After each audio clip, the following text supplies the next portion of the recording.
Sa lahat, kaya kami nag-podcast.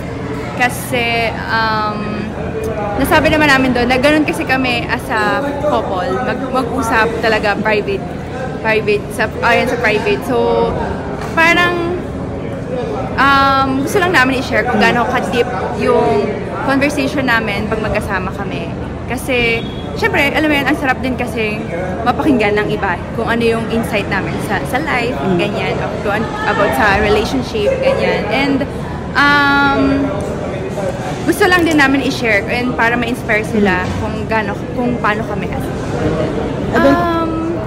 nakakatuwa na sa simpleng mga ginagawa namin, like sharing ng experience namin, ng kung paano kami bilang partner, sila nai-inspire namin sila. So nakakatuwa na may naitutulong kami sa simpleng salita na nabibigay namin.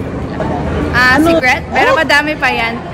For sure, ito yung mga players or ibang mga tao talagang inaabangan yung makakausap namin dun. And ang maganda din kasi, hindi lang siya about ng volleyball. Yeah. Siyempre dun sa kung ano sila as a person din. Kasi yung mga tao, nakikita lang kami na naglalaro lang ng volleyball, na nakikita nyo sa iba't ibang social media. So ano pa ba sila as a person, di ba? So maabangan nyo po yung mga susunod namin guests.